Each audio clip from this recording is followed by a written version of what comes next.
Allez à la découverte des talents cachés d'ici et d'ailleurs dans un décor touristique afin de vous présenter les potentiels aussi bien culturels, artistiques que touristiques dont la Côte d'Ivoire, l'Afrique et le monde entier disposent.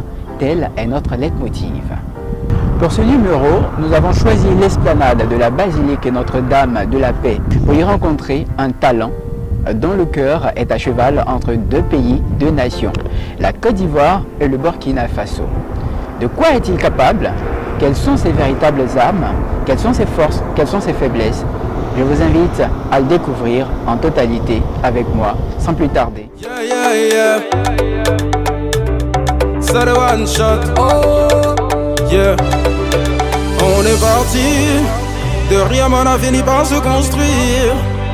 Une vie dans laquelle on prend du plaisir à offrir à nos fans de la... C'est qui le transporteur?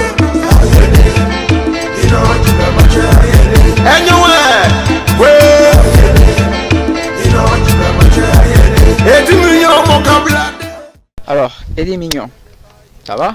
Ouais, Mr. Jordan, ça va. D'accord. Alors, très content de te retrouver dans le cadre donc, de cette interview spéciale.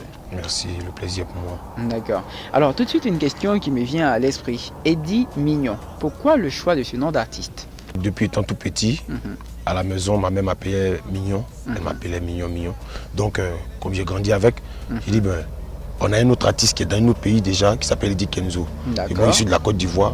Pourquoi ne pas répondre le nom Mignon qui m'a été donné par ma mère depuis étant tout petit? C'est la raison pour laquelle je suis Eddie Mignon. D'accord. Alors, c'est bien noté.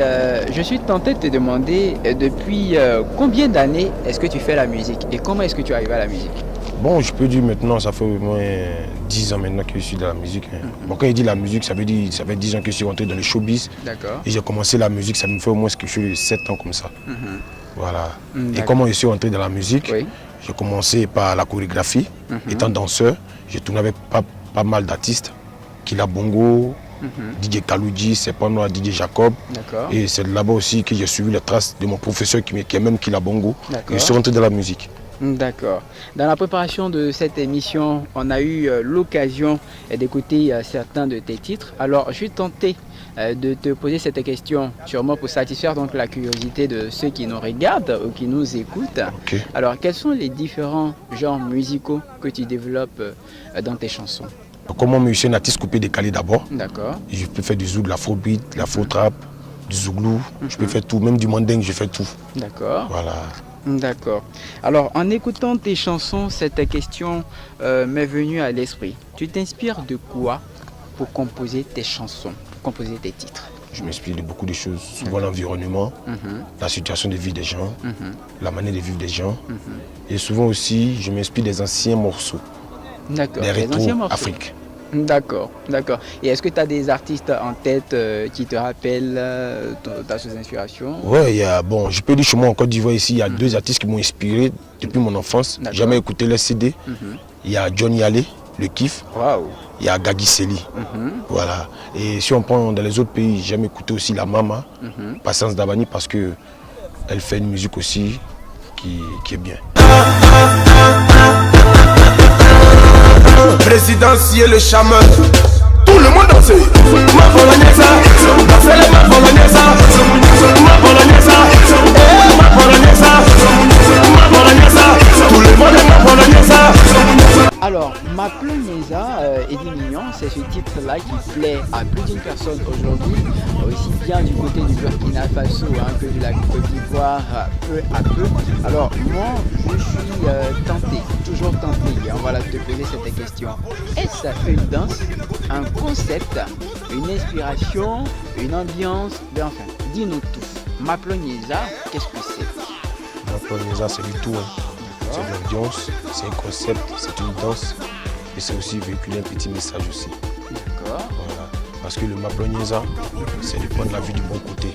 D'accord. De ne jamais baisser les bras, tu attrapes le courage et tu avances. Le Maploniesa. D'accord. En tout cas, très belle image, chers internautes. Alors, c'est qui nous servira sûrement et certainement donc des transitions pour demander à Eddie Mignon quels sont donc tes projets à court terme, moyen terme et à long terme. dis-nous tout et dis mignon en ce qui concerne donc tes projets.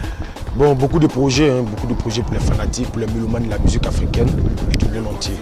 Beaucoup de projets parce que je suis là en Côte d'Ivoire pour ma promo et il y a beaucoup de concerts qui sont en cours. Il y a des spectacles aussi que nous, les gars, jouent en live. Parce que je prépare beaucoup de choses pour les mélomanes, les fanatiques. Je leur demande seulement de rester à l'écoute, de soutenir l'artiste. C'est tout. D'accord.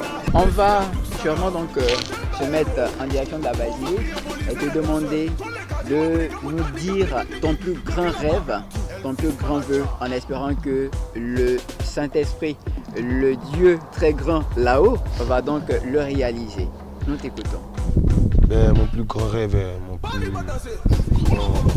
c'est de devenir un artiste intercontinental, de ne pas appartenir seulement à la Côte d'Ivoire, mais au monde entier, de traverser les frontières, de faire connaître ma musique à tout le monde entier. Voilà. Alors, Eddie Mignon, on est là pratiquement à la fin de notre entretien, un entretien au cours duquel j'ai pris beaucoup de plaisir, énormément de plaisir donc à échanger avec toi, pour connaître tes projets futurs, tout et tout. Alors, tout en regardant la caméra tout droit, qu'est-ce que tu as envie de dire à ceux que tu considères aujourd'hui comme tes fans, tous ceux qui nous suivent? C'est quand tu veux, Eddie Mignon. Je vais demander à tous les fans, les mélomanes, de soutenir l'artiste, ceux qui aiment Eddie Mignon. C'est le moment aussi de connaître Eddie Mignon, de voir de quoi il est capable et d'apporter votre soutien. Soutenez l'artiste parce qu'on dit, sans le public, l'artiste n'est rien. Sans les fans, l'artiste n'est rien. L'artiste, il travaille pour le public, il travaille pour les fans.